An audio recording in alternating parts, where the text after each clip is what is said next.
Frankie, how hard is it to get motivated to fight a guy that you've already beaten twice, and the second time sound? Easy. I'm easily motivated, dude. I get up in the morning and I want to get better and I want to improve as a fighter. Then I got to fight. Then we get lined up with BJ and it's still the same thing. I want to get up in the morning and get better, and I want to make sure I don't lose the third time out. That would kind of suck, What does this fight do for your career? You've already beat him, so if you beat him again, it's like, okay, yeah, we already saw that. What do you think it does for him? I don't really kind of think that far. Being on the show definitely helps your career out. In a lot of different ways, but it's still BJ Penn. If I go there and I go out Sunday and it's very decisive and I look good, it's still a win over a very good opponent. The third time out, especially after beat him the first two.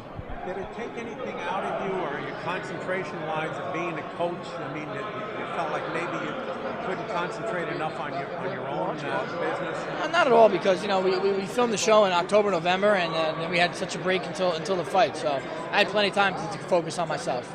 And how did Clarion help you out when you look back in your career? Yeah, I got to wrestle at Division I college at such a high level around some great athletes and coaches, and just being a student athlete in itself kind of preps you for life, and especially life in fighting. Are you in touch with anyone back in the area? Yeah, my old coach, Ken Nellis, I still talk to. My old athletic director, Bob Carlson, he actually lives out in Vegas, so I'm still in touch with him at times.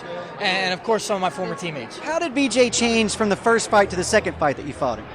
I'm not really sure BJ changed so much from the first to the second. I think it was 4 months apart, I think I just changed a little bit. I think I just, the first time I fought him, I always believed I could beat him. But the second time I fought him, I knew I could beat him because I just did. And I think my confidence is what was the difference. And heading into this one, do you expect to see a totally different BJ at 145 than you did at 155? And it's been a while since you fought the last time. Or do you expect anything different, basically? I'm sure he's going to come with some different stuff because he kind of has to. The last 2 times didn't work out for him. So, there's certain things that people do that they can't get away from. It's just who they are, including myself. And so he's going to bring that stuff to the table that he always has, but I'm sure he added some new things to his game. As a former champion, BJ 2-division former champion, if you can finish BJ Penn, do you think you'd just leapfrog Cub Swanson for a title fight? I think anything can happen.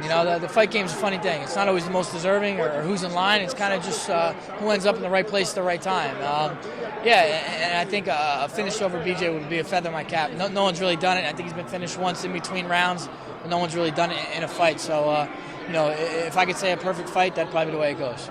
And then all Team Edgar here in the finals. Did you have a fighter on the show that surprised you in what they've accomplished? Really, I believed in my guys. I think everybody, what I was surprised at the most is how hard the guys worked. They really did, and they didn't really complain. There was no drama. I didn't have to really, give these guys pep talks. So that was probably the most surprising thing.